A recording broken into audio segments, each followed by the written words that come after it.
नमस्कार, मैं भूमि से रोहित शर्मा। मोदी सरकार 2 करोड़ रोजगार देने का वादा करके सत्ता में आई थी।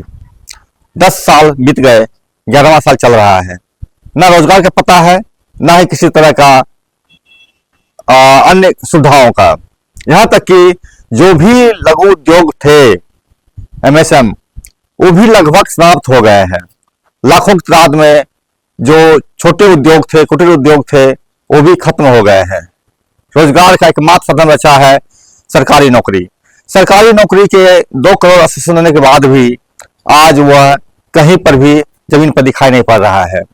छात्र हर दिन संघर्ष कर रहे हैं, हर दिन छोटे से कमरे में रह करके बरसों तैयारी करते हैं और यहाँ तक कि सड़कों पर निकलकर गांधी मैदान में भी बैठ करके वो लोग तैयारी करते हैं, अपने प्रैक्टिस करते हैं और कठिन परिश्रम करके अचीवमेंट हासिल करने का कोशिश करते हैं। लेकिन जब वो सब कुछ करने के बाद एग्जाम में बैठते हैं, जो कि बरसों इंतजार के बाद निकलता है वैकेंसीज, उसमें धांधलियां होती है, उसमें सेटिंग होता है पहले से ही, उसमें किसी तरह का कभी कब रिजल्ट को बंद कर दिया जाएगा, पैसा कैंसिल कर दिया जाएगा या परीक्षा ही को अवैध तरीके से संचालित किया जाएगा। इन तमाम चीजों के बाद जो चीज दिखता है वो दिखता है बेरोजगारी। इसका कहीं कोई हल नहीं मिलता कि रोजगार आखिर कैसे हासिल किया जाए। बहुत सारे लोग, बहुत सारे नौजवान अपनी उम्र पूरा करने की सीमा को पार कर चुके होते हैं और अंत में जाकर के वो ठेला लगाते हैं, चाय बेचते हैं, रेहड़ी पटरी पर सब्जी बेचते हैं या इसी तरह का काम करके अपने परिवारों का भरण पोषण करते हैं। इसमें सिर्फ उन अनपढ़ों की बात छोड़ दें हम, जो कम शिक्षित है या मैट्रिक इंटर करके रह गए हैं। इसमें कई ऐसे लोगों का भी है जो बीटेक कर चुके हैं या अन्य कामों के जरिए अच्छी पढ़ाई हासिल कर दिए हैं। उनकी समस्या भी यही है। कॉन्ट्रैक्ट पर जो नौकरी निकलता है वो भी मात्र 10,000, 12,000, 15,000 की नौकरी निकलता है। इन 15,000, 20,000 में एक व्यक्ति किस तरह से अपने परिवार का भरण पोषण कर सकता है, यह भी सवाल है।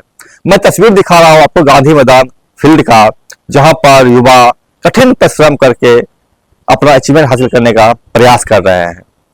इन फील्ड में देखिए ये युवा किस तरह से प्रैक्टिस कर रहे हैं, लगातार प्रैक्टिस कर रहे हैं, कठोर प्रैक्टिस कर रहे हैं। देख लीजिए।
हमको लगता है 10 से 15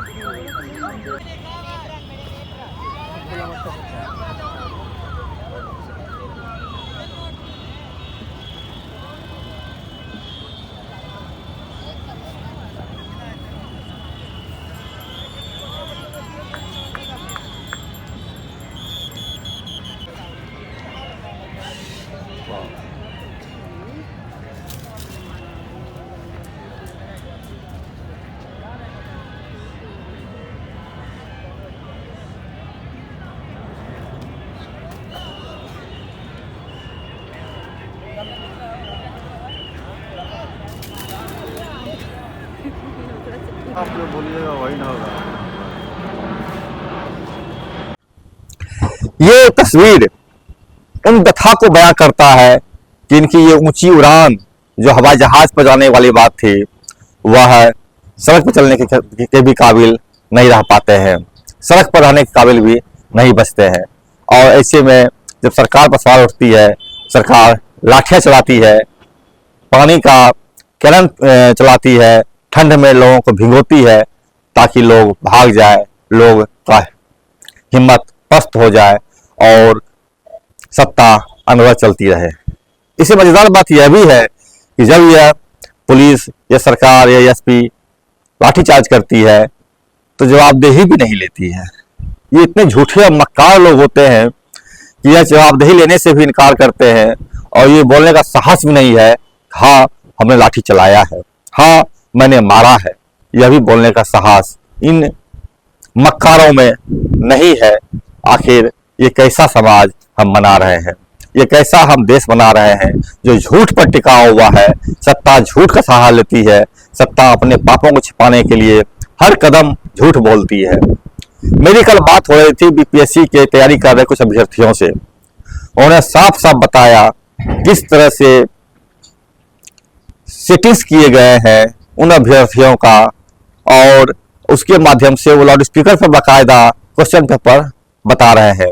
दानापुर के एक कॉलेज की बात होता रहे थे, वो केडीएस कॉलेज संभवतः है वो, और एक गया का कॉलेज है जहां पर की सेटिंग करके माध्यम से सेटिंग किया गया और सेटिंग के माध्यम से बीपीएससी के एग्जाम में बकायदा क्वेश्चन का आंसर बताया जा रहा था।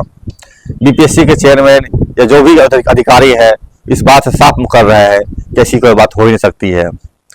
यह बात उन एसपी साहब के भी मुंह से सुना जा सकता है जो लाठीचार्ज करती है और उसका प्रूफ होने के बाद भी मुकर जाती है, लाठीचार्ज किया ही नहीं गया है।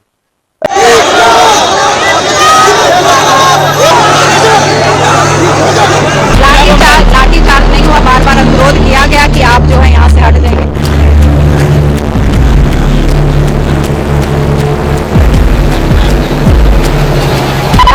लाठीचार्ज नहीं हुआ।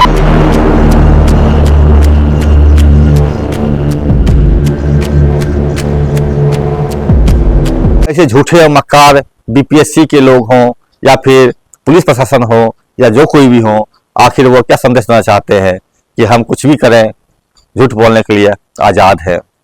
आज के दौर में ये तमाम समस्याएं जिस तरह से आगे बढ़ रही है, यह एक बहुत बड़ा क्वेश्चन मार्क पैदा करेगा इस समाज में कि आखिर झूठों के सहारे हम किस तरह का समाज बना रहे हैं, किस तरह का देश का निर्माण कर रहे हैं। और यही कुछ चलता रहा तो वह दिन दूर नहीं जब भारत एक गुलामी का दौर फिर झेलेगा और फिर हमारे पास अन्य कोई विकल्प नहीं बचेगा सिवा विद्रोह करने के। नमस्कार, मैं सर्वभौमी से रोहित शर्मा। लाइक कीजिए, सब्सक्राइब कीजिए, शेयर कीजिए, जरूर समझिए अगर तो कमेंट भी कीजिए। नमस्कार।